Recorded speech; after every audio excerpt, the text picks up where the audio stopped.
हर चीज में लज्जत है अगर दिल में मजा हो। সম্মানিত উপস্থিতি, আমার সামনে উপবিষ্ট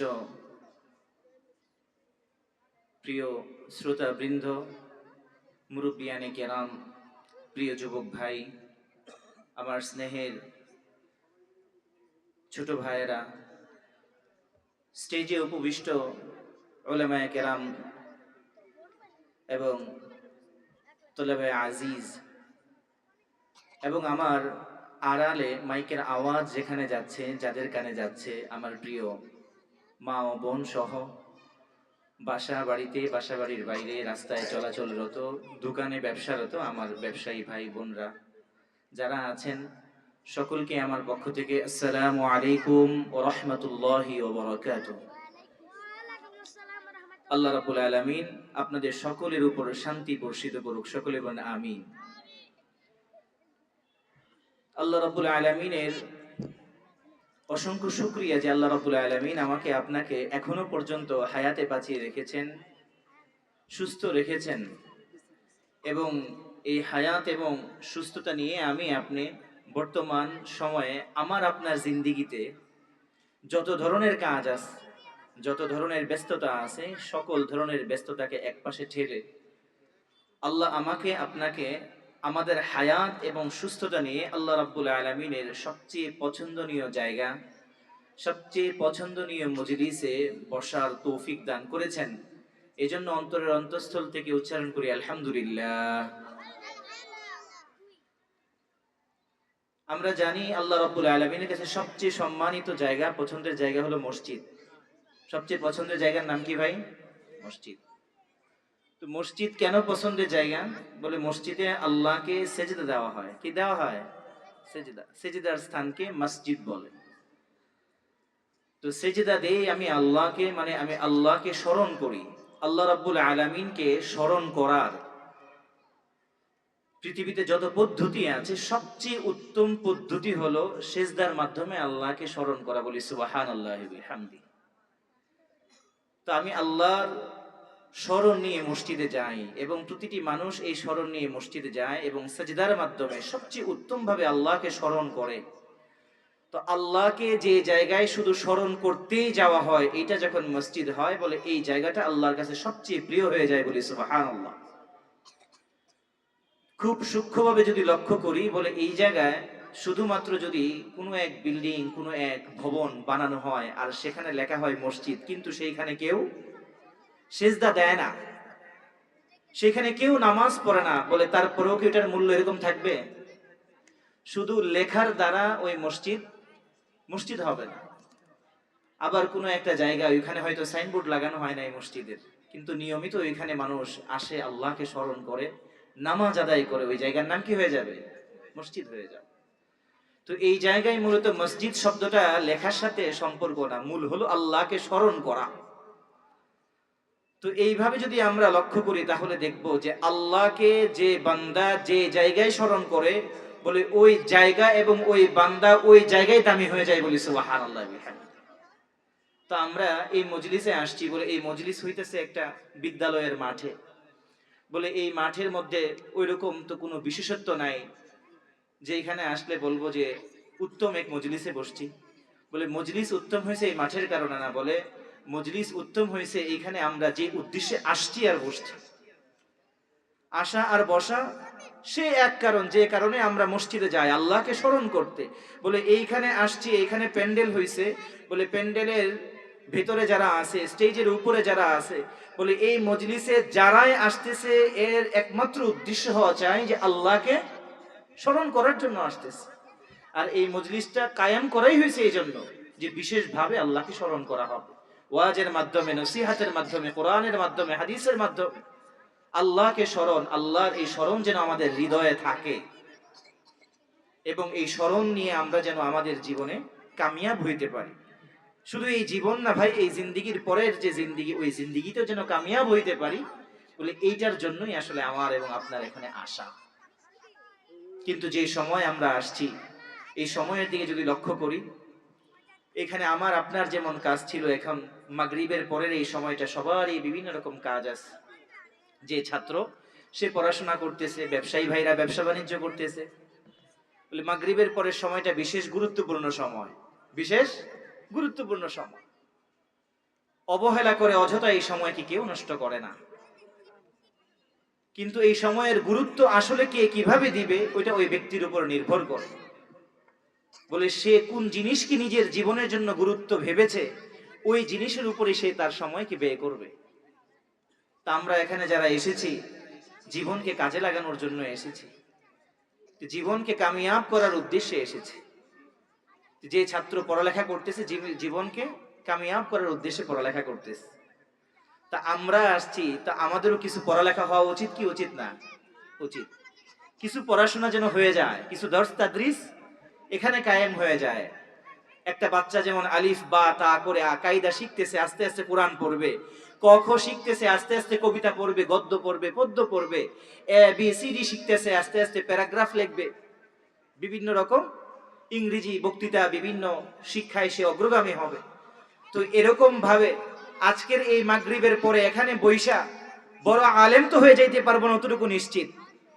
অনেক বড় কিছু হয়তো অর্জন করতে পারবো না, এটা নিশ্চিত। কিন্তু যে ছাত্র একটু একটু করে এই মাগরিবের পর মেহনত করে আগাচ্ছে, আমরা যদি এরকম ভাবে বিভিন্ন সময় মাগরিবের পর হোক, বিভিন্ন সময় এই মজলিসকে আমাদের ক্লাস মনে করে একটু একটু করে এগিয়ে যায়, ইনশাল্লাহ এভাবে ফুটায় ফুটায় যদি পড়তে থাকে, বলে এরকম ভাবে ফুটায় ফুটায় পানির দ্বারাই আমাদের দিলের মধ্যে যে একটা কথা দুইটা কথা করে গেঁথে থাকবে, বলে এরকম ভাবে ঝর্ণার পানি যেমন অনবরত পড়তে পড়তে একটা পাথর খণ্ডকে দ্বিখণ্ডিত করে ফেলে, আমরাও আল্লাহর কাছে আশা রাখি এরকম একটা দুইটা মজলিসে বসবো, যে এখানেই দিনই মজলিস পাই আল্লাহকে চিনার জন্য, আল্লাহকে মানার জন্য, কোরআন বোঝার জন্য, হাদিস শেখার জন্য বসে যাব। হয়তো একটা কথা শুনবো, হয়তো একটা বাণী শুনবো, বলে এরকম ভাবে হৃদয়ে আঘাত করতে করতে, করাঘাত করতে করতে পাথর যেমন দ্বিখণ্ডিত হয়ে যায়, বলে আমার হৃদয়ে যেন আল্লাহ রাব্বুল আলামিন আমার পাপের শৃঙ্খল ভেঙে হেদায়েতের নূরকে এভাবে উদ্ভাসিত করে দেয়, বলে সুবহানাল্লাহ। তা আমরা যদি আশা রাখি, ওইরকম দৃষ্টি রাখি, তাহলে এগোবো। আর যদি এভাবে বই রেখে দেই, যে ছাত্র আজকে কখর বই নিছে, বলে কবে কখ পড়বো, কবে আস্তে আস্তে কোন বড় ক্লাসে যাব, কবে মাস্টার্স পাস করব, এরকম ধৈর্য হারায় হয়ে যদি সে কখ বই ছেড়ে দেয়, সে কোনোদিন আসলে শিক্ষিত হইতে পারবে না। এ বি সি ডি কঠিন লাগতেছে, স্যার একটু প্যারাগ্রাফ দিয়েছে, একটু রচনা দিয়েছে, লিখতে কঠিন লাগতেছে, বলে সে যদি রেখে দেয়, ওই ডাক্তার ইঞ্জিনিয়ার তার আর হওয়া হবে না। আলিফ বা পড়তে কষ্ট লাগে, বানান করে পড়তে কষ্ট লাগে, কায়দা যদি কোনো ব্যক্তি ছেড়ে দেয়, ওই ব্যক্তি জীবনে কোরআন নিতে পারবে? কায়দা ছেড়ে দিলে কোনোদিন কোরআন হাতে নেওয়ার সৌভাগ্য হবে না। তো এই জন্য আমরাও যেন এরকম ছোট্ট মজলিস হোক, কম মানুষের মজলিস হোক, বেশি মানুষের মজলিস হোক, বলে যে কোনো মজলিসকে এরকম জীবনের এক একটা ক্লাস যদি আমরা মনে করি, বলে ক্লাস যখন মনে করব, একটা দুইটা করে ক্লাস এগোবে, হায়াতে আল্লাহ রাব্বুল আলামিন যদি বাঁচিয়ে রাখে, একটা সময় দেখব আমার অন্তর সে আগের অন্তর নাই, আমার সেই বাহির আর আগের বাহির নাই, আমার মধ্যে আল্লাহ রাব্বুল আলামিন বলে মাস্টার্স ডিগ্রি করলে যেরকম মানুষকে আলোকিত করে, এরকম অনার্স পাস করলে যেমন আলোকিত করে, এরকম ইলমি মজলিসে বসতে বসতে, একটু একটু ইলম শিখতে শিখতে, একটু একটু ইলম শিখে আমল করতে করতে আল্লাহ রাব্বুল আলামিনের কাছে আমি রব্বানি একজন ওলি হিসাবে আল্লাহ রাব্বুল আলামিনের কাছে গ্রহণযোগ্য হয়ে যাব, বলি সুবহানাল্লাহি ওয়া বিহামদিহি। তো এরকম ছাত্র হইতে রাজি আছি না নাই? আল্লাহ রাব্বুল আলামিন ইলমের ময়দানের এই তলেব হিসাবে, তলেবুল ইলম হিসাবে আমাকে আপনাকে সবাইকে কবুল করুন, সকলে বলি আমিন। আল্লাহ রাব্বুল আলামিন কবুল করুক, আল্লাহুম্মা আমিন। তো মুহতারাম মুসল্লিয়ানে কেরাম, উপস্থিত হাজরানে কেরাম, আজকে আমরা কি শিখতে পারি? আমরা যারা সামনে আছি অনেকেই, বেশিরভাগই আমি আশা করি সবাই মসজিদে মাগরিবের নামাজ পড়েছি, এরপর এখানে এসেছি। বলি সব সময় বয়ান করা হয়, বয়ানের একটা মূল কারণ থাকে আমাদের মসজিদে যাওয়া দরকার, মসজিদে যাওয়া দরকার, অবশ্যই মসজিদে যাওয়া দরকার। কিন্তু মসজিদে আমরা যারা গুটি কয়েক মানুষ যাই, আফসোসের বিষয় মসজিদে যাওয়ার পরেও আমাদের দিলের হালত পরিবর্তন হয় না, আমাদের জিন্দেগি পরিবর্তন হয় না। বলে নামাজ পড়তেছি, বলে যে যে অপরাধের সঙ্গে আমি জড়িত, বলে সেই সব ধরনের অপরাধ করতেছি। অথচ নামাজ যেমন ফরজ করা হয়েছে, হালাল রিজিক অন্বেষণ করা, হালাল রিজিক কামাই করা, হালাল রিজিক ভোগ করা, এটাও ফরজ। অথচ আমি নামাজের সময় নামাজ পড়তেছি, কিন্তু নামাজ থেকে বের হয়ে আমি যে ব্যবসায় আছি, এই ব্যবসা কি হালাল না হারাম, ব্যবসায় যে প্রসেসগুলা, ব্যবসায় যে উপায়গুলো অবলম্বন করতেছি, এগুলো হালাল না হারাম, সেগুলো তো তোয়াক্কা করতেছি না। চাকরি করতেছি বলে চাকরি তো করতেছি, কিন্তু চাকরির ডানে বামে কত রকম পথ অবলম্বন করতেছি, বলে এগুলা হালাল হচ্ছে না হারাম হচ্ছে, সেগুলোর খবর নিচ্ছি না। তো এরকম ভাবে হালাল কামাই যেমন করতেছি না, বলে হালাল কামাই করতেছি অনেকেই, বলে এই হালাল কামাই করতেও হবে, হালাল পথে আবার ব্যয় করতে হবে, অনেকেই সেটা করতেছি না, অপব্যয় করতেছি, হারাম জায়গায় ব্যয় করতেছি। এই জন্য শুধু মসজিদে যাওয়াই আমাদের শেষ কথা না। মসজিদে যাওয়ার পর যে মন মানসিকতা নিয়ে যায়, আমরা আল্লাহর কাছে যে হৃদয় নিয়ে উপস্থিত হই, এই হৃদয়টা মসজিদ থেকে বের হওয়ার পরেও যেন আমি সমুন্নত রাখি, এটাই হলো আমার কাজ। এই জন্যই কোরআনের দিকে লক্ষ্য করলে আমরা দেখি যে আল্লাহ যদি শুধু চাইতেন যে আমি আল্লাহকে আল্লাহ আল্লাহ বলে শুধু ডাকতে থাকি, আমি আল্লাহর জন্য শুধু নামাজ পড়তে থাকি, এটাই যদি আল্লাহ খুশি হইতেন, বলে যে আয়াত আপনাদের সামনে তেলাওয়াত করে শুনিয়েছি, এই আয়াত তো আল্লাহ নাজিল করতেন না। সূরাতুল জুমআর মধ্যে আল্লাহ রাব্বুল আলামিন ইরশাদ করতেছেন, فَإِذَا قُضِيَتِ الصَّلَاةُ فَانتَشِرُوا فِي الْأَرْضِ وَابْتَغُوا مِنْ فَضْلِ اللَّهِ وَاذْكُرُوا اللَّهَ كَثِيرًا لَعَلَّكُمْ تُفْلِحُونَ। فَإِذَا قُضِيَتِ الصَّلَاةُ, হে আমার বান্দারা, যখন তোমরা মসজিদে যাও, মসজিদে নামাজগুলো আদায় করে ফেলো, ফাইদা কুদিয়াতিস সালাহ, নামাজ যখন আদায় হয়ে যায়, ফান্তাশিরু ফিল আরদি, তখন আর মসজিদে বইসা থাইকো না, ফান্তাশিরু ফিল আরদি, জমিনে ছড়িয়ে পড়ো, ওয়াবতাগু মিন ফাদলিল্লাহ, আমার যে নিয়ামতগুলো রয়েছে সেই নিয়ামতগুলো অন্বেষণ করো, রিজিক অন্বেষণ করো, হালাল রিজিক অন্বেষণ করো, ব্যবসা করো, বাণিজ্য করো, চাকরি করো, হালাল ভাবে রিজিক অন্বেষণ করো, হালাল ভাবে তোমাদের জিন্দেগি যাপন করো। আল্লাহ রাব্বুল আলামিন মসজিদে বসে থাকতে শুধু আমাকে আপনাকে বলেন নাই, ওয়াজ মাহফিল হবে, ওয়াজ মাহফিলের মধ্যে শুধু বসে বসে ওয়াজ শুনতে বলেন নাই, বলেন নাই শুধু এইখানে ওয়াজ শুনতে থাকলে কামিয়াব হয়ে যাব, বলে নাই শুধু মসজিদে নামাজ পড়তে থাকলে কামিয়াব হয়ে যাব, মসজিদে আসতে হবে, আল্লাহকে ডাকতে হবে, আল্লাহর স্মরণ হৃদয়ের মধ্যে গাঁথতে হবে, এই স্মরণ নিয়ে আমাকে আপনাকে মসজিদ থেকে বের হতে হবে। ফান্তাশিরু ফিল আরদ, বের হয়ে যাও জমিনে, ওয়াবতাগু মিন ফাদলিল্লাহ, আমার নিয়ামত তোমরা কি করো, অন্বেষণ করো। সকল মুফাসসিরিন কেরাম এই নিয়ামত বলতে বুঝাইছেন হালাল রিজিককে, রিজিক অন্বেষণ করার কথা। তো রিজিক অন্বেষণ করো, তো এইখানে আবার ছোট্ট একটা শর্ত দিয়ে দিয়েছে, বলে হুজুর আমরা তো সবকিছু করি। তো এই জায়গায় দুইটা আদেশ আছে, এক হইল ফাইদা কুদিয়াতিস সালাহ, যখন নামাজ শেষ হয়, এরপরে দ্বিতীয় আদেশ ফান্তাশিরু ফিল আরদ। ফান্তাশিরু ফিল আরদ, এতটুকু শুনে অনেকের মনে আত্মতৃপ্তি আসে যে নামাজ যদি নাও পড়ি এটা আল্লাহর একটা আদেশ, কিন্তু নামাজ পড়ে তো আল্লাহ তাআলা বের হয়ে যেতে বলছেন, ব্যবসা বাণিজ্য করতে বলছেন, এটার উপরে তো জিন্দেগি চলে যাইতেছে। এই জন্য আল্লাহ বলছেন উদখুলু ফিস সিলমি কাফা ওয়া লা তাত্তাবিউ খুতুওয়াতিশ শাইতান ইন্নাহু লাকুম আদুউম মুবিন। বলে ইসলামে প্রবেশ করছো, বলে ইসলাম মানে তো এরকম কোন জিনিস না যেখানে অর্ধেক মাথা ঢুকাইলাম অর্ধেক ঢুকাবো না, অর্ধেক প্রবেশ করব তো অর্ধেক প্রবেশ করব না। ইসলাম তো এরকম জিনিসের নাম, এরকম আত্মসমর্পণের নাম, যেখানে পুরা হাত পা শরীর দেহ মন তনু সব কিছু আল্লাহর কাছে সারেন্ডার করে দিতে হবে, এটার নাম না ইসলাম। এটাই আল্লাহ বলছেন উদখুলু ফিস সিলমি কাফা ওয়া লা তাত্তাবিউ খুতুওয়াতিশ শাইতান। যদি আমি একটা আদেশ মানি আর আরেকটা আদেশ না মানি, পুরোপুরি ইসলামের মধ্যে নিজেকে সমর্পণ না করি, কিছু করি আর কিছু ছাড়ি, এইটাকে আল্লাহ বলতেছেন ওয়ালা তাত্তাবিউ খুতুওয়াতিশ শাইতান। এমন যদি করো, এটা হলো শয়তানের পদাঙ্ক অনুসরণ করা। নাউযুবিল্লাহি মিন যালিক। তার মানে মসজিদে আসতে হবে, নামাজ পড়তে হবে, নামাজ পড়ে আমি বের হয়ে যাব, এটাও আল্লাহর আদেশ, কিন্তু এখানে একটা শর্ত, ওয়াজকুরুল্লাহ কাসীরান লাআল্লাকুম তুফলিহুন। নামাজ পড়েছো, সফল হয়েছো কি হও নাই বোঝা যাবে না, নামাজ থেকে বের হও, নামাজ থেকে বের হওয়ার পর তোমার কোনো না কোনো কাজ আছে। বলে তুমি যদি সন্তান হও, মাতা পিতার প্রতি দায়িত্ব আছে, আল্লাহর আদেশ আছে না নাই মাতা পিতার প্রতি? আছে। যদি তুমি পিতামাতা হও, সন্তানের প্রতি তোমার লালন পালনের নির্দেশ আছে না নাই? আছে। ব্যবসায় যাবা, ব্যবসায় হালাল হারাম আছে না নাই? আছে। চাকরি আছে, চাকরিতে ন্যায় আর অন্যায় আছে না নাই? আছে। তুমি মন্ত্রিত্ব করবা, এমপির চেয়ারে বসবা, ক্ষমতার চেয়ারে বসবা, সেইখানেও সুশাসন আর দুঃশাসনের পার্থক্য আছে না নাই? আছে। বলে তুমি নামাজ পড়বা, বের হয়ে আবার তুমি মসজিদে আসবা, কিন্তু মাঝখানের সময় তুমি যদি বুঝাতে চাও যে নামাজ পড়েছি ওই নামাজ কবুল হয়েছে, যে নামাজ পড়েছি ওই নামাজ জিন্দিগিতে কাজে এসেছে, বলে মসজিদ থেকে বের হয়ে এটা প্রমাণ দিতে হবে। আর মসজিদ থেকে বের হয়ে প্রমাণ তুমি কিভাবে দিবা?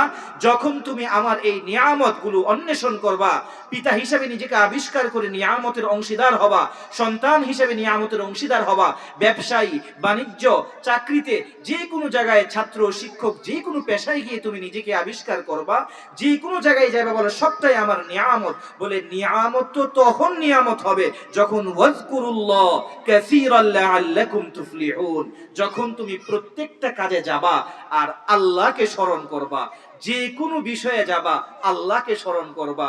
আল্লাহকে স্মরণ করে করে তুমি যদি মাতা পিতা হও সেখানে তোমার লাভ। আল্লাহকে স্মরণ করে তুমি যদি শিক্ষক হও, সেই শিক্ষকতায় যদি আল্লাহর স্মরণ থাকে, ছাত্রত্বে যদি আল্লাহর স্মরণ থাকে, এমপিত্ব মন্ত্রিত্বে যদি আল্লাহর স্মরণ থাকে, ব্যবসায় চাকরিতে যদি আল্লাহর স্মরণ থাকে, তখন তুমি লাআল্লাকুম তুফলিহুন, অবশ্যই তুমি সফল কাম হবা। আর ভেবে নিবা ওই সময় শুধু তুমি চাকরিতে আর বাণিজ্য না, বলে এর আগে যে নামাজ তুমি পড়ে এসেছো সেই নামাজ ছিল মাওকুফুন আলাই, এটা ঝুলন্ত ছিল। তোমার অপরান্ত কাজ যেগুলো, এগুলা যখন তুমি সফল হয়ে গেছো আল্লাহর কাছে তখন তুমি নামাজ, রোজা, হজ, যাকাত সহ দৈনন্দিন জীবনের সকল আমল সহ কবুল হয়ে গেছো। আর তখন আল্লাহ বলতেছে, হে বান্দা তুমি সফল হয়ে গেছো। বলি সুবহানাল্লাহ।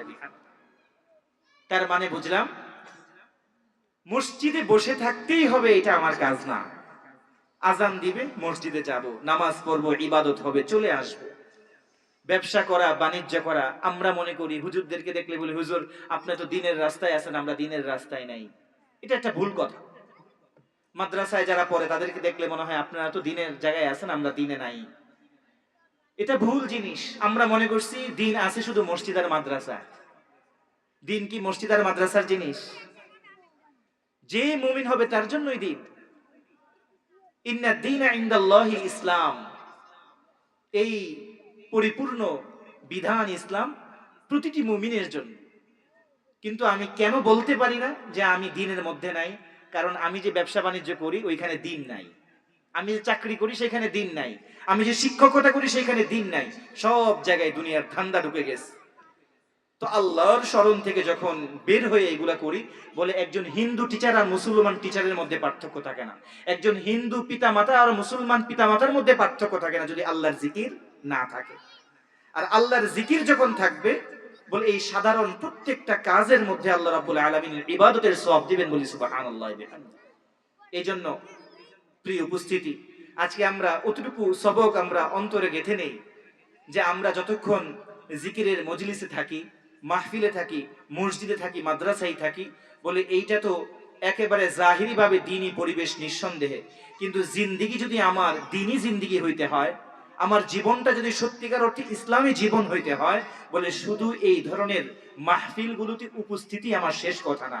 মাহফিল থেকে বের হয়ে, মসজিদ থেকে বের হয়ে, মাদ্রাসা থেকে বের হয়ে যে জীবন, ওই জীবনটাই হলো এটা বাস্তবায়ন করার মূল জায়গা। যেখানে পড়াশোনা করে, ইঞ্জিনিয়ারিং পড়াশোনা করতেছে, বলে এইখানে কে ফার্স্ট কে লাস্ট এদেরকে চেহারা দেখলে বোঝা যায় না। সামনের বেঞ্চে যে বসছে, মাঝখানের বেঞ্চে যে বসছে, আসলে কে কতটুকু ইঞ্জিনিয়ার হচ্ছে সেখানে বোঝা যায় না। অথচ ইঞ্জিনিয়ার কলেজে গেলে এটা খুব সহজ জিনিস, ইঞ্জিনিয়ারিং পড়ে তারা সবাই ইঞ্জিনিয়ার হবে। কিন্তু ওই ইঞ্জিনিয়ার যখন বাহিরে আসে পড়াশোনা শেষ করে, সে যদি ইঞ্জিনিয়ারিং না করে অন্য কাজ করে, তখন তো তাকে আর ইঞ্জিনিয়ার বলা হয় না। তা আমরা ক্লাসে থাকি, যতক্ষণ থাকি মাহফিলে, মসজিদে, মাদ্রাসায় ক্লাসে থাকি। তো ওই মাহফিল থেকে বের হয়ে, মসজিদ মাদ্রাসা থেকে বের হয়ে, ক্লাস থেকে বের হয়ে হইল এটার আসল প্রয়োগের জায়গা। যে কতটুকু দিন শিখছি আর কতটুকু বড় মুসলমান, এটা আমি নিজের জীবনে প্রমাণ দিতে হবে। সন্তান লালন পালন করব, সেইখানে প্রমাণ দিতে হবে। ঘর সংসার করতেছি, স্ত্রীর সাথে কেমন আচরণ করি আমরা, সেইখানে প্রমাণ দিতে হবে আসলে আমার মধ্যে দিন আসছে না নাই। বলে যদি আমি দিন হাজির করতে চাই, আল্লাহ রাব্বুল আলামিন শর্ত দিয়েছেন একটাই, বলে আমার মাথা যেমনই গরম হয়ে যাক, আমার অন্তরটা লোভে লোভাতুর হয়ে যাক, আমার মনটা যদি কারোর প্রতি হিংসা এসেও যায়, বলে এইগুলা কোনোটাই প্রয়োগ করতে পারবো না। বলে যে হৃদয়ে আল্লাহর জিকির থাকবে, স্মরণ থাকবে, ওই হৃদয়ে কি লোভ থাকতে পারবে? যে হৃদয়ে আল্লাহর জিকির থাকবে, স্মরণ থাকবে, সেইখানে হিংসা ফাসাদ থাকতে পারবে না। মানুষকে ভয় দেখানো, তাকাব্বুর করা, অহংকার করা, মাতবুরি করা, বলে এই ধরনের যত বদ গুণ আছে, খারাপ সিফাত আছে, বলে আমি যদি আল্লাহর স্মরণ রাখি, বলে একই সাথে দুইটা জিনিস থাকতে পারবে না। এই জন্য আল্লাহ রাব্বুল আলামিন একটা হুকুম দিয়েছেন, বেশি হুকুম দেন নাই। কয়টা হুকুম দিয়েছেন?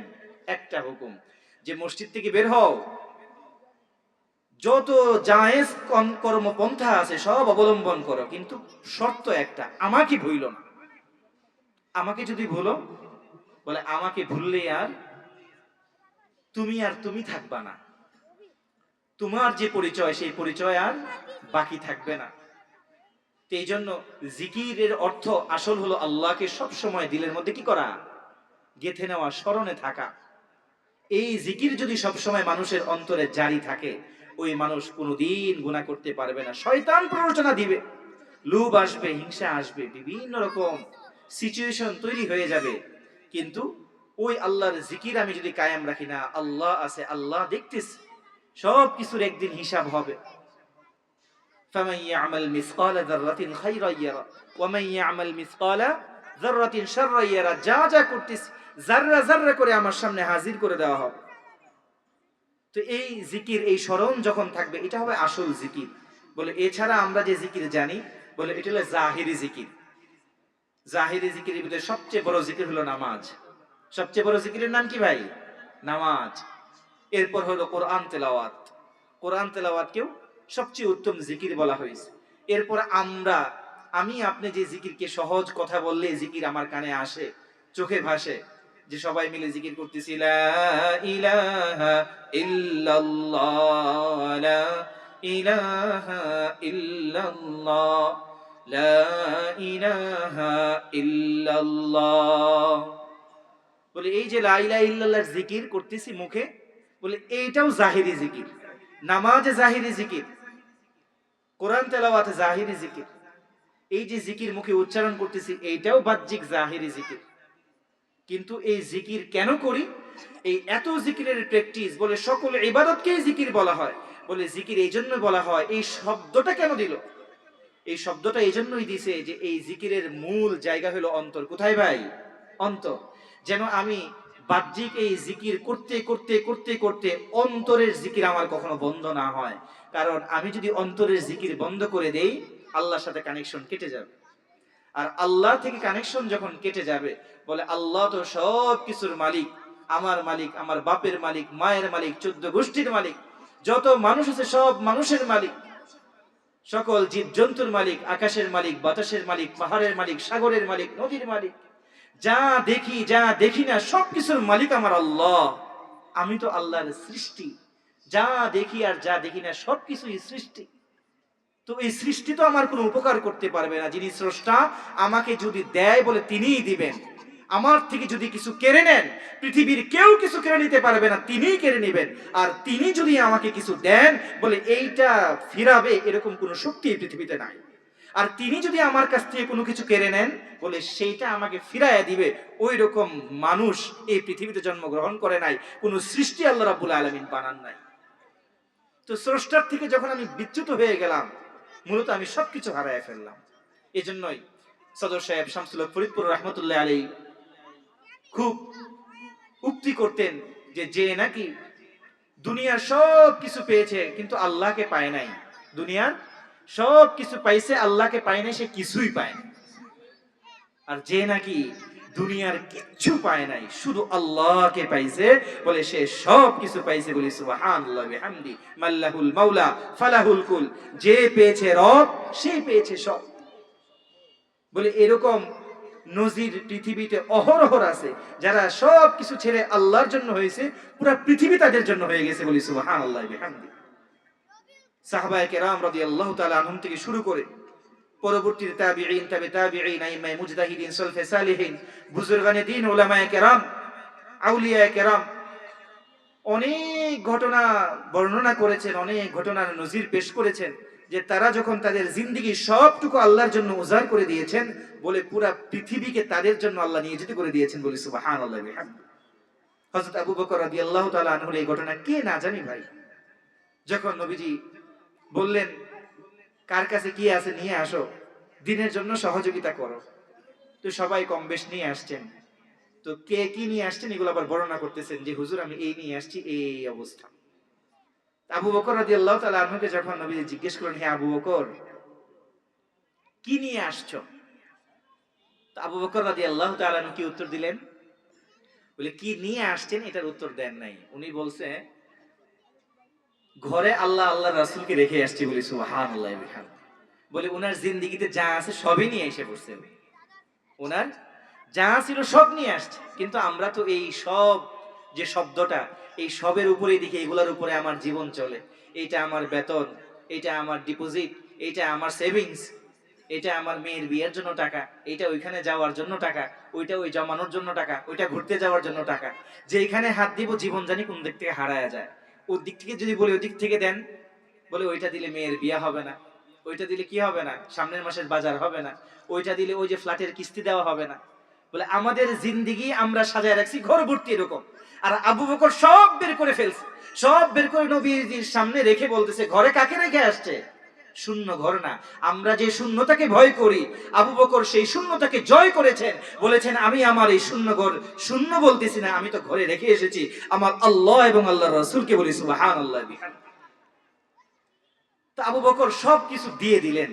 অথচ আমরা যদি এরকম ঘটনা শুনি, আমাদের পরিবার, আমাদের গোষ্ঠীর মধ্যে কেউ এরকম করছে, বলে সে কি পেরেশানি হবে, আমরাই পেরেশান হয়ে যাব, কালকে ওই বেচারা কি খাবে।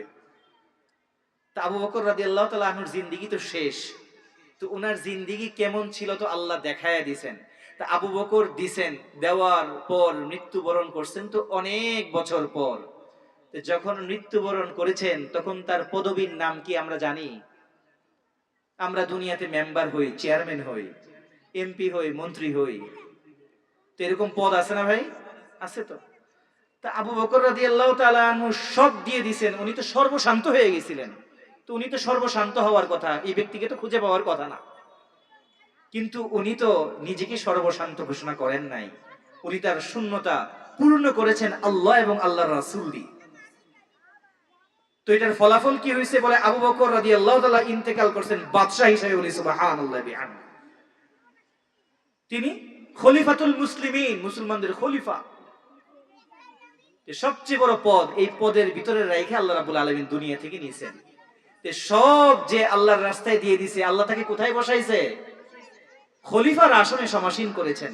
আর আমরা সব ধরে রাখি, মাদ্রাসায়ও দিব না, মসজিদেও দিব না, দান সদকা তো করবোই না, আত্মীয় স্বজনকেও দিব না, জমাবো আর মনে করব জীবন মনে হয় উন্নত হচ্ছে। আর মৃত্যুর সময় সবচেয়ে নিকৃষ্ট মৃত্যুবরণ করব, হাসপাতালের বেডে শুয়ে শুয়ে। সন্তান, যে সন্তানকে দুনিয়াবি লেখাপড়া করাইছি, ডাক্তার বানাইছি, ইঞ্জিনিয়ার বানাইছি, সেই কোথায় শুয়ে আছে, ওই দিক থেকে ফোন দিয়ে বলতেছে জানাজার ব্যবস্থা করে ফেলো, কিছু টাকা পাঠায়া দেই, দাফনের ব্যবস্থা করে ফেলো, কিছু টাকা পাঠায়া দেই। তো সারা জীবন যেগুলো জমাইছি, বলে এরকম মৃত্যুর পরে হারাবে না দূরের কথা, বলে কবরস্থানে গেলে নাকি সব হারায়া যায়, বলে কবরস্থানে যাওয়ার আগেই ওই রকম বান্দাদের থেকে আল্লাহ সব ছিনায় নেন, বলি নাউজুবিল্লাহি মিন যালিক। এই জন্য আল্লাহর জিকির যদি আমি রাখি, যতক্ষণ মনে করব আমার আল্লাহ আমার সাথে আছে, দুনিয়ার সব কিছু আমার সাথে আছে। আর যদি আল্লাহ আমার না থাকে, দুনিয়ার সব কিছু যদি আমার সাথে থাকে, আমার সাথে কিছুই নাই। তা আল্লাহ আছে মানে, বলে আল্লাহ থাকবে কিভাবে? ফাযকুরুনি আযকুরকুম ওয়াশকুরুলি ওয়ালা তাকফুরুন। আল্লাহ বলে দিছে আল্লাহ কিভাবে থাকবে। ফাযকুরুনি আযকুরকুম, আল্লাহ বলতেছে যে তুমি আমাকে স্মরণ করো, আমি তোমাকে স্মরণ করব, বলি সুবহানাল্লাহ বিহামদিহি। বলে এই যে অঙ্গীকার, এই যে প্রতিশ্রুতি, বলে এটা দুনিয়ার কোনো মানুষের প্রতিশ্রুতি না, দুনিয়ার কোনো এমপি মন্ত্রীর প্রতিশ্রুতি না, যেটা নিজের অপারগতার কারণে, ভুলে যাওয়ার কারণে এই প্রতিশ্রুতি ভেঙে যাবে।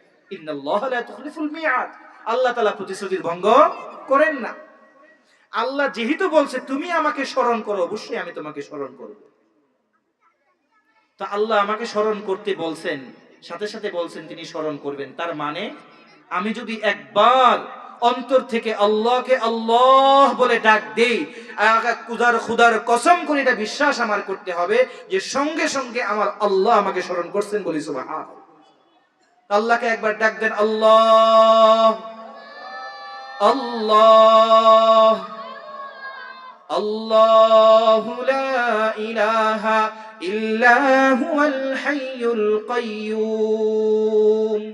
বলে যে আল্লাহকে ডাক দিছি, চোখে দেখতেছি না, কিন্তু আল্লাহ যেন সিফাত দিয়ে দিয়েছেন আল্লাহর কোরআনে, আল্লাহু লা ইলাহা ইল্লাহু। বলে প্রথমেই কইছে আল্লাহকে ডাক দিছো, এইটা বুঝে রেখো আল্লাহ ছাড়া ডাকার মতো কেউ নাই। তুমি ডাকবা, ডেকে সাড়া পাবা, উপকার পাবা। আল্লাহ ছাড়া এরকম কোনো সত্তাই নাই যে তুমি ডাকতে পারো। আল্লাহু লা ইলাহা ইল্লাহু, তিনি ছাড়া কোনো ইলাহিই নাই, তিনি ছাড়া কোনো মাবুদেই নাই। প্রথমেই আল্লাহ বলতেছেন নিজের পরিচয়। বলে আল্লাহ ছাড়া মাবুদ নাই, আল্লাহকে দেখতেছি না, শুনতেছেন কিনা। আল্লাহু লা ইলাহা ইল্লা হুয়াল হাইয়ুল কাইয়্যুম। বলে তিনি হাইয়ুন, বলে আমরাও হাইয়ুন। বলে তিনি হাইয়ুম, পার্থক্য কি? বলে আমাদের জীবন আছে, এই জীবন আমাদেরকে আল্লাহ দান করেছেন। আল্লাযী খালাকাল মাউতা ওয়াল হায়াতা, বলে মৃত্যু দান করেছেন, যে কোনো সময় আমরা মরে যাব। মানুষ মরণশীল, সকল সৃষ্টি ধ্বংসশীল, কুল্লু মান আলাইহা ফান, সবকিছু ধ্বংস হয়ে যাবে।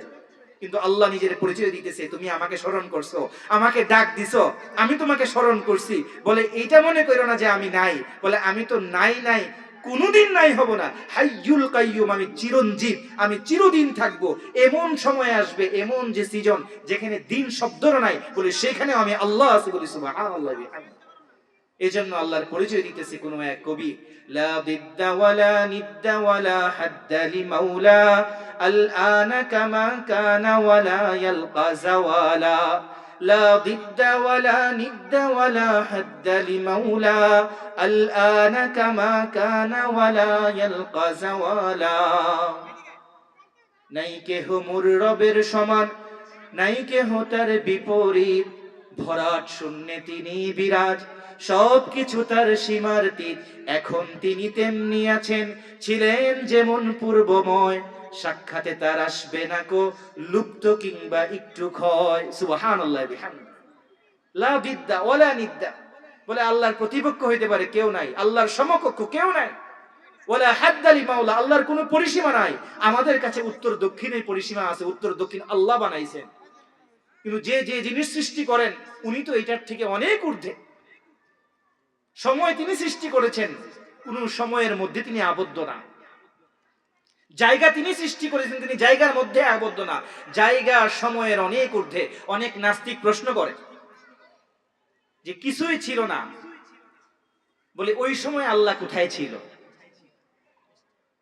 নাস্তিকদের খুব সহজ একটা প্রশ্ন, মোটা প্রশ্ন। তো তখন কোথায় ছিলেন? যখন ছিল না তখন। বলে এই যখন শব্দ আর তখন শব্দ, বলে দুটোই তো সময় বোঝায়। যে তুমি এইখানে এখন আছো, তখন কোথায় ছিলা? তখন এটা কি সময়ের বাইরের জিনিস? এই বছর তুমি এখানে আছো, গত বছর কই ছিলা? সময়ের বাইরের জিনিস। এগুলো সব সময়ের পরিচয়। এই শতাব্দীতে তুমি ছিলা, গত শতাব্দীতে কই ছিলা, সব কি সময়ের নাম। যুগ, শতাব্দী, যুগ, কাল, দিন, ঘন্টা, সপ্তাহ, মাস, এগুলো সব তো সময়ের নাম। যে সময়ের নাম যদি হয়, যে সময় এটা কি সৃষ্টি না স্রষ্টা? সময় হলো সৃষ্টি। আল্লাহ যদি সব বানায়, সময় কি বানায় নাই? আল্লাহ তো এই সময়কে বানাইছে। তো নাস্তিকরা প্রশ্ন করতেছে সময়ের, তো সময় দিয়ে তো আল্লাহকে ধরাই যাবে না। আল্লাহ তো এই সময়কে বানাইছে। বলে তোমাকে তো ওই জ্ঞানেই দেওয়া হয় নাই যে সময়ের বাইরে কিছু আছে না নাই। তুমি মানুষ, গবেষণা করতে করতে তুমি হয়তো বাংলাদেশ ছাড়িয়ে যাবে, এশিয়া মহাদেশে চলে যাবে, এরপর ইউরোপ, আমেরিকা কান্ট্রি সব কিছু শেষ করে পৃথিবীর সীমা ক্রস করে মঙ্গল যাবে, চাঁদে যাবে। কিন্তু এরপরে দেখবে যে যত দূর যাও তুমি অতটুকু দূরে গিয়ে এই বর্তমান আধুনিক বিশ্বের সবচেয়ে গবেষণালব্ধ কথা এটাই যে যে যত দূর গেছে এরপরে জানাইছে আমি যতটুকু গেছি এর থেকে অসীম জায়গা রয়ে গেছে এরপরে। বলি সুবহানাল্লাহ বিহামদিহি। তুমি তো যাইতেই পারো না অতটুকু। তোমার জন্য দুনিয়া বানাইছি, দুনিয়ার যে আকাশ, এই আকাশকে বলা হয় দুনিয়ার আকাশ। প্রথম আকাশকে দুনিয়ার আকাশ বলা হয়। এই আকাশেই তো তুমি যাইতে পারো না, কোনোদিন যাইতেও পারবা না, আর তুমি প্রশ্ন করো আল্লাহ এর আগে কই ছিল। নাউজুবিল্লাহি মিন যালিক।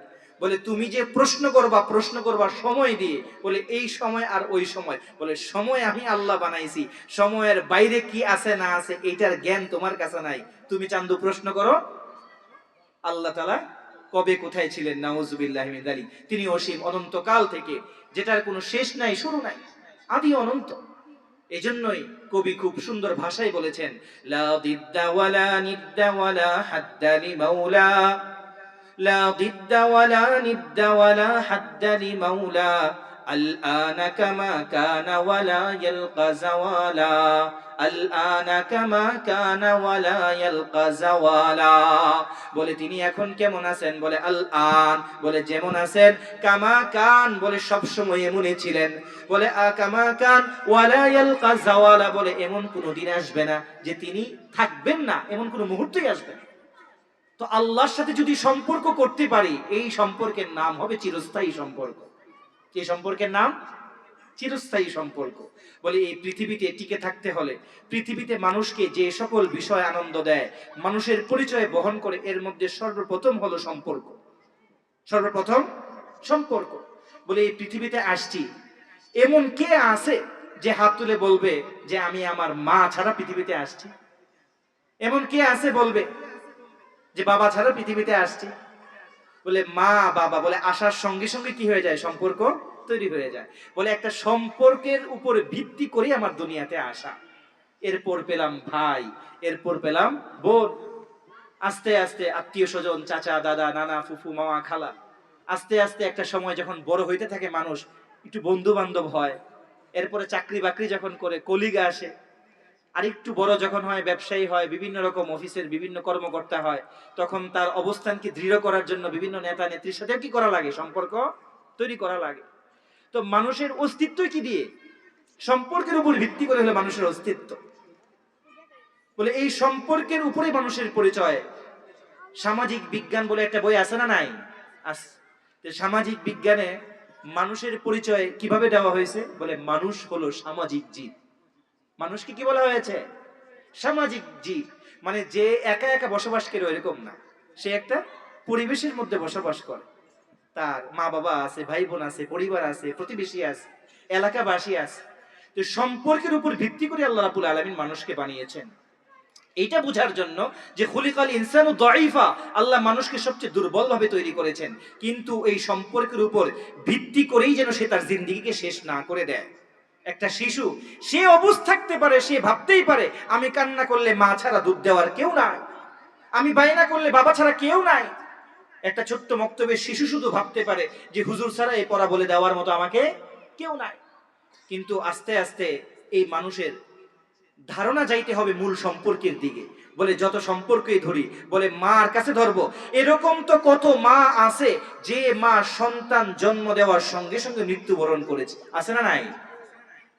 কিছুদিন আগে একটা ছোট্ট বাচ্চার নিউজ ছাপা হয়েছে, আপনারা অনেকেই দেখেছেন, যে ভালুকা বাস অ্যাক্সিডেন্টের সময়, অর্থাৎ গর্ভবতী মা ছিল, বাস অ্যাক্সিডেন্ট হয়েছে, বলে খুব প্রসবের সময় কাছাকাছি ছিল, এই জন্য মা সাথে সাথে ইন্তেকাল হয়ে গেছে, কিন্তু পেট ফেটে যে বাচ্চা বের হয়েছে আল্লাহ রাব্বুল আলামিন তাকে জীবিত রেখেছেন, বলি সুবহানাল্লাহ বিহাম।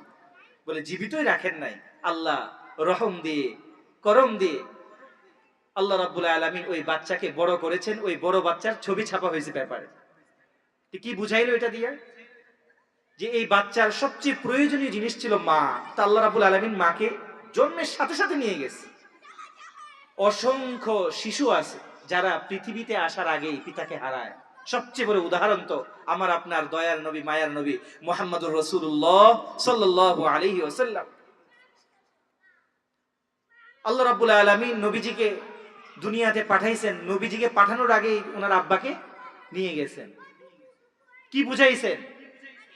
যে আমি আল্লাহ লালন পালন করব, কিভাবে লালন পালন করি মানুষকে দেখাবো, যে আমি আল্লাহ কিভাবে বড় করতে পারি। এই শিক্ষা আমি আমার নবীকে শুরু থেকেই আমার নবীর অন্তরে দিয়ে দিব। আল্লাহর মহব্বত যেন অন্তর শুরু থেকেই প্রকম্পিত হয় যে আমাকে লালন পালন করতেছে কে? আমার আল্লাহ। দুনিয়ার মানুষ আমাকে কেউ কিছু করার নাই। বলি এই শিক্ষা নিয়ে এবং এই শিক্ষা দেওয়ার জন্যই আমার নবী এতিম নবী হিসেবে এসেছে। কিন্তু এতিম হিসেবেই থাকতে হয় নাই, আল্লাহর নবীকে ভালোবাসার জন্য। শুধু মানুষ না, আকাশের চাঁদ, হাওয়ায় ভাসতে থাকা মেঘমালা, বৃক্ষমালা, পাথর, সব কিছুর মধ্যে আল্লাহ রাব্বুল আলামিন তার হাবিবের ভালোবাসা দিয়ে দিয়েছেন, বলি সুবহানাল্লাহ। হাবিব যাচ্ছেন, আকাশে মেঘমালা উড়ে উড়ে আমার হাবিবকে ছায়া দিয়েছেন। আমার নবী গিয়েছেন, গাছ ঝুঁকে আমার নবীকে সম্মান করেছেন। হাঁটতেছেন, পাথর বলে উঠেছে আসসালাতু ওয়াসসালামু আলাইকা ইয়া রাসূলুল্লাহ, সালাম দিয়ে দিয়েছেন।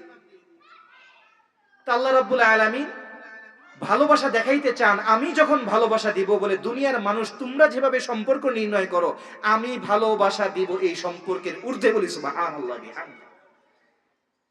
তো আল্লাহ রাব্বুল আলামিন মানুষকে সৃষ্টি করেছেন সম্পর্কের উপর ভিত্তি করে। এরপর যত উন্নতি করে মানুষ, যত দূরে যায়, বলে একজন না একজন তার সঙ্গী থাকে।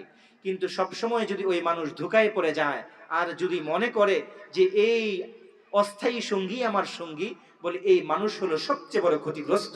বলে দিন যাওয়ার সঙ্গে সঙ্গে, সময় যাওয়ার সঙ্গে সঙ্গে ওই মানুষের বোঝা উচিত, বলে যে সকল সঙ্গী, যে সকল সম্পর্কের উপর ভিত্তি করে আমি চলতেছি, একটা সম্পর্ক তো স্থায়ী না।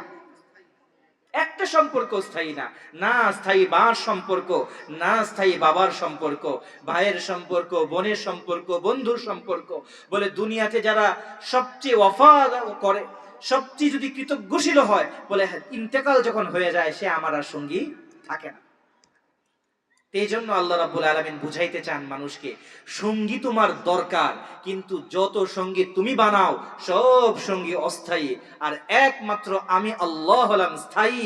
এবং এই আমার স্থায়িত্বের সাথে যদি তুমি সম্পর্ক করো, আমার জিকির যদি তুমি স্মরণে রাখো, ব্যবসায় যাও, বাণিজ্যে যাও, শিক্ষায় যাও, চাকরিতে যাও, ছাত্র হও, যে কোনো জায়গায় যাও, বলে আমি তোমাকে কোনোদিন ভুলে যাব না, বলি সুবহানাল্লাহ বিহামদিহি।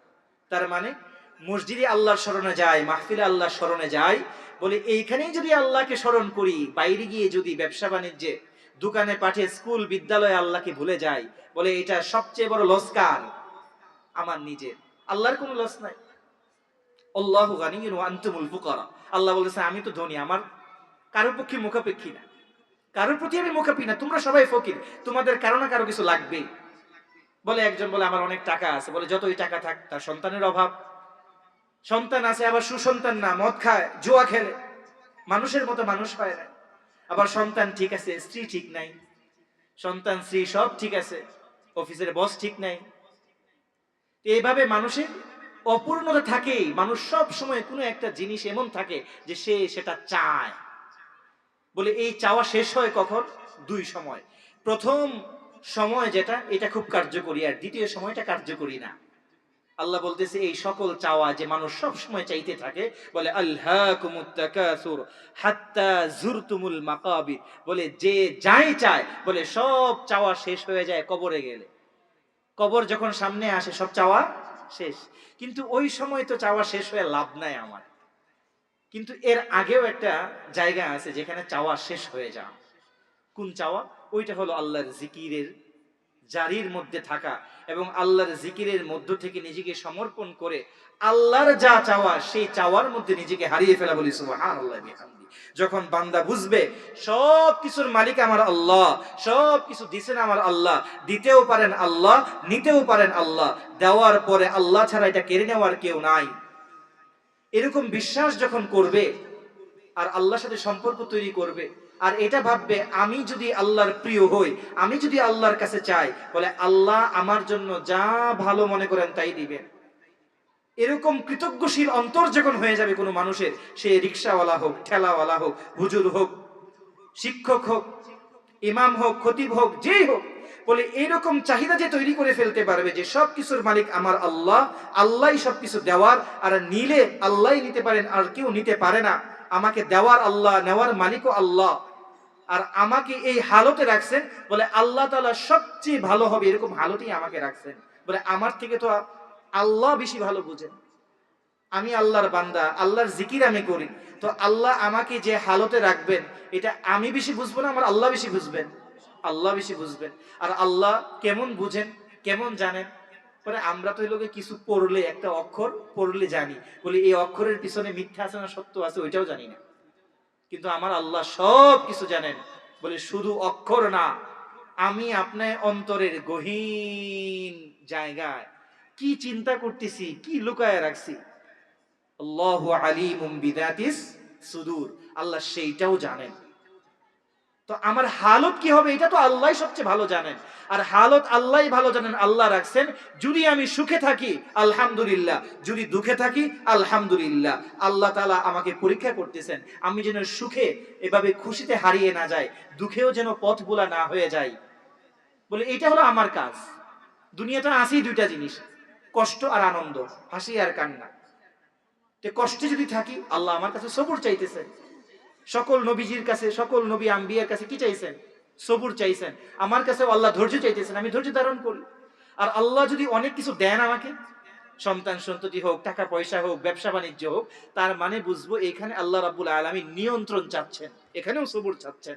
আমি যেন বেসবুর হয়ে যে কোনো ভাবে আমি আমার পয়সা খরচ না করি, যে কোনো ভাবে আমি যেন অপব্যয় না করি, হারাম কাজে যেন আমি নিয়োজিত না হই। তার মানে আল্লাহ রাব্বুল আলামিনের ওই জিকির, এক কথায় সেইটাই, যে জিকির যখন আমার অন্তরে সবসময় উপস্থিত থাকবে, বলে এইটাই আমাকে আল্লাহ তাআলার সাথে সম্পর্কের ভিত্তি হবে। আর আল্লাহর সাথে যখন কোনো সম্পর্ক হয়ে যায়, বলে পৃথিবীর সব সম্পর্ক কি, কুল্লু মান আলাইহা ফান, সব কিছু ধ্বংস হয়ে যাবে। বলে কি বাকি থাকবে? ওয়া ইয়াবকা ওয়াজহু রাব্বিকা যুল জালালি ওয়াল ইকরাম, বলে মহান সেই সত্তা জুল জালালি ওয়াল ইকরাম, তিনিই বাকি থাকবেন, আর কিছুই বাকি থাকবে না। বলে আমার সম্পর্ক যদি তার সাথে হয়ে যায়, এরপর আমি ধনী হইলাম না গরিব হইলাম, খাইলাম কি খাইলাম না, কি পড়লাম কি পড়লাম না, জামা সুন্দর কি অসুন্দর, কোন দেশে আছি কোন এলাকায় আছি, কোনো ম্যাটারই করে না। কোনো কিছু এটার সাথে আর কাটতে পারবে না এই সম্পর্ক। বলে যদি কবরে যাই সেখানেও আছেন, মিজানে যাই সেখানেও আছেন। তো এই জন্য আল্লাহ রাব্বুল আলামিনের সাথে সম্পর্ক গড়া, এইটা হলো একমাত্র কাজ মানুষের।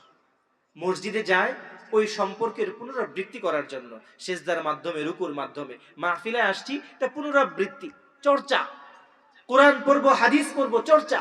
কিন্তু মূল জিনিস হলো আমার অন্তরে আল্লাহর জিকির, স্মরণ সবসময় হাজির হইতে হবে। যদি না হয় তাহলে নামাজ পড়েও ঘুষ খাবো। নামাজ পড়েও ঘুষ খায় এমন মানুষ নাই? আছে।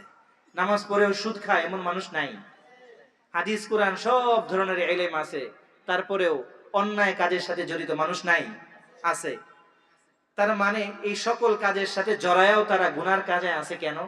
ওই সকল কাজগুলো জিকিরের কাজ নিঃসন্দেহে, কিন্তু অন্তরে জিকির চালু হয় নাই। অন্তরে জিকির চালু হয় নাই। অন্তরে যদি জিকির থাকতো, ওই মানুষ সুদ খায় কি করে? সুদকে বলছেন আল্লাহ রাসূলের সাথে, আল্লাহ রাসূলের সাথে যুদ্ধ করার নামান্তর। কই আল্লাহর সাথে সম্পর্ক করব, ভয় করব? আমি আল্লাহর বিরুদ্ধে যুদ্ধে নেমে গেছি, এরপরে যদি বলি যে আমি 5 ওয়াক্ত নামাজ পড়ি, হজ করে আসছি, যাকাত দেই, এরপরে যদি সুদ আমি খাইতে থাকি, যতই মুখ দিয়ে বলি, মিছিলও যদি করি, স্লোগানও যদি দেই আমি আল্লাহর গোলাম, আমি আল্লাহর জাকির, আল্লাহর স্মরণকারী, বলে এই স্মরণকারীকে আল্লাহ রাব্বুল আলামিন কোনোদিন মেনে নেবেন না। এই জন্য নামাজ পড়ি, হজ করি, যাকাত দেই, সব জিকির নিঃসন্দেহে, কিন্তু এটা প্র্যাকটিস। কিন্তু এই প্র্যাকটিসের প্রতিফলন কোথায় আসবে? অন্তরে। অন্তরে আসার পর ওই ব্যক্তি আল্লাহর জিকির অন্তরে নিয়ে আল্লাহর সাথে সম্পর্ক করে তার বিরুদ্ধে কোনো কাজ করতে পারে না। যেমন নাকি আমার দুনিয়ার জিন্দেগিতে সম্পর্ক যদি কোনো নেতার সাথে করি, নেতার সাথে করলাম উপকারের জন্য, এখন নেতার বিরুদ্ধে কাজ করি, নেতার সাথে সম্পর্ক করছি আবার নেতার বিরুদ্ধে কাজ করি, এটা কি সম্ভব? যদি পলায়াও করি তাও ঠিক আছে, নিমুখ হারাম হইলাম। কিন্তু যদি ধরা খায়া যায়, তো ওই নেতার সাথে সম্পর্ক থাকবে? আর তো নেতার সাথে সম্পর্ক করলে নেতার হয়ে কাজ করতে হবে, আপনার কাজে আসতে হবে। সম্পর্ক করবেন কিন্তু কমান্ড মানবেন না, এটা আবার কেমন সম্পর্ক? তো আল্লাহর সাথে আমরা সম্পর্ক করি নামাজ দিয়ে, হজ দিয়ে, রোজা দিয়ে, যাকাত দিয়ে, মাহফিলে বসে কোরআন পড়ে, হাদিস শুনে, এগুলো সম্পর্ক তৈরি করি।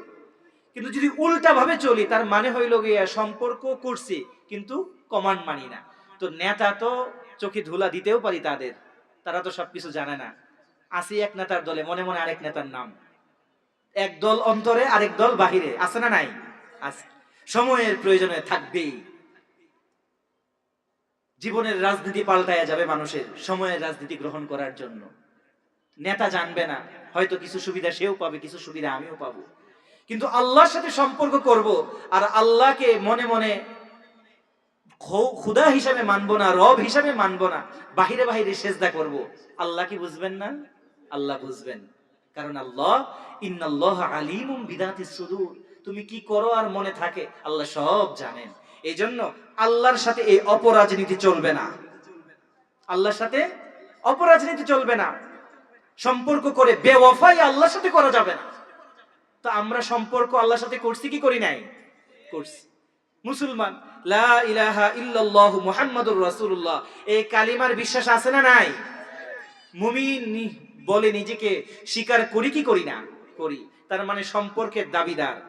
এখন আমরা বলি জিকির যদি আমাদের অন্তরে জারি করি, সব সময় আল্লাহকে যদি হাজির নাজির আমার অন্তরে জারি করি, এরপরে আর সুদ খাবো, ঘুষ খাবো, দুর্নীতি করব, চাঁদাবাজি করব, মানুষকে কষ্ট দিব, জুলুম করব, ছোটর সাথে অন্যায় আচরণ করব, করব না। এইগুলা পাপের কাজ, আমার আল্লাহ অসন্তুষ্ট হয়ে যায়, এতটুকু সহজ কথা কে না জানি? এত মাহফিল লাগে না তো? আমি তো মানি না। না মানলে যত বড় হুজুরেই বলো কোনো কাজ হবে না। আর যদি মানি, মানলে আল্লাহ রাব্বুল আলামিনের হেদায়েতের জন্য একটা আয়াতই যথেষ্ট। ওয়াজকুরুল্লাহ, আল্লাহকে স্মরণ করো। কোথায়? সব জায়গায়, ঘরে বাইরে, মাঠে ময়দানে, সব জায়গায়, সব কাজে হরদম। কি হবা? ওয়াজকুরুল্লাহ কাসীরান, বেশি বেশি আল্লাহকে স্মরণ করো আর সব কাজের মধ্যে আল্লাহ স্মরণ রাখো। লাআল্লাকুম তুফলিহুন, সফল হওয়াই তো দুনিয়ার মানুষের কাজ। আল্লাহ বলতেছেন তুমি সফল হবা, বলি সুবহানাল্লাহ বিহামদি। আর যদি এই স্মরণ থেকে সরে যাও, দুনিয়ার চোখে তুমি যত বড় নেতা হও, যত বড় শিক্ষক হও, যত বড় পদধারী হও, মানুষের চোখে যত বড় সম্মানের প্রাপ্তি হও, বলে এই সফলতা কোনো সফলতাই না। এই সকল সফলতা থমকে যাবে কবরের মাটিকে তোমার বুকের উপর, তোমার শরীরের উপর যখন চাপা দেওয়া হবে, বলে সকল খ্যাতি তখন ওই চাপ খেয়ে বের হয়ে যাবে, বলি নাউজুবিল্লাহ মিন যালিক। আর আল্লাহ তাআলা যেভাবে সফল হইতে বলছেন, আল্লাহকে স্মরণ করে করে সেই সফলতা লাইন ধরে আমরা যদি সফল হইতে পারি, তাহলেই সত্যিকার অর্থে আমি আপনি সফল হইতে পারবো। আমরা সেই রকম সত্যিকারের জিকির অন্তরে জারি করে সব কাজের মধ্যে আল্লাহকে হাজির নাজির রেখে সফল হইতে রাজি আছি না নাই? আল্লাহ রাব্বুল আলামিন সত্যিকার অর্থে সফলকামী বান্দা হিসাবে আমাকে আপনাকে কবুল করেন, সকলে বলি আমিন। এখন এখন এই জিকির অন্তরে জারি কিভাবে হবে?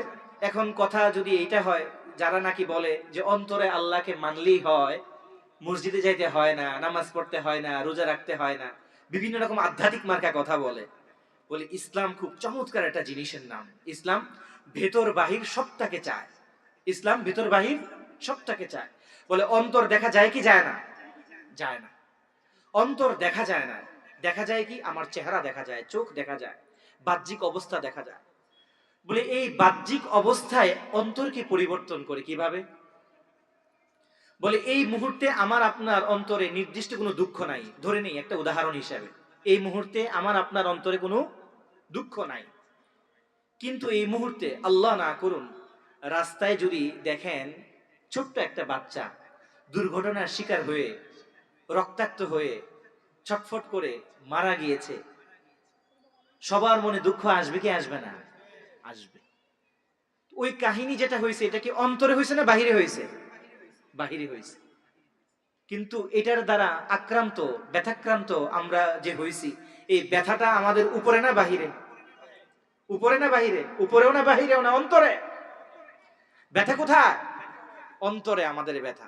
মানে বাহিরে রাস্তায় একটা দুর্ঘটনা ঘটলো, আমার মনটা কি হয়ে গেল? খারাপ হয়ে গেল। তার মানে আমি যদি বাহ্যিক জিনিস ঠিক না করে শুধু আধ্যাত্মিকতার পিছনে ছুটি, যে নামাজ রাখবে না, রোজা লাগবে না, কিছুই লাগবে না, আমি অন্তরকে ঠিক করে ফেলবো, বলে তারা ভণ্ডামি ছাড়া আর কিছুই করবে না। নামাজ রোজা ছাড়া আল্লাহকে যদি কেউ পাইতে চায়, তাহলে চূড়ান্ত ভণ্ডামি। এই জন্য বাহ্যিক অবস্থা যেহেতু মানুষকে পরিবর্তন করে, আল্লাহ রাব্বুল আলামিন ওয়াজিব করে দিয়েছেন, ফরজ করে দিয়েছেন কিছু জিকিরকে। এর মধ্যে সর্বোত্তম জিকির হলো নামাজ। সর্বোত্তম জিকির নামাজ। এখন কখন আমার অন্তর আল্লাহকে স্মরণ করবে করবে না, বলে শয়তান তো সবসময় অন্তরের বিরুদ্ধে দাওয়াত দেয়। আমার অন্তরের মধ্যে সব সময় শয়তান হাজির আছে।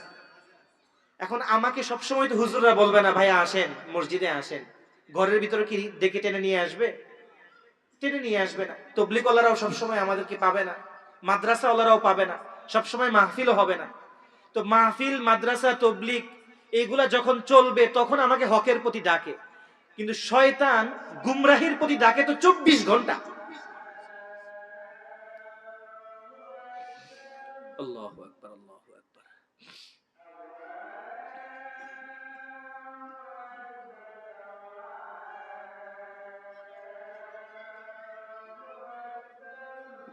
আল্লাহু আকবার, আল্লাহু আকবার।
اللهم صل على محمد النبي المعز.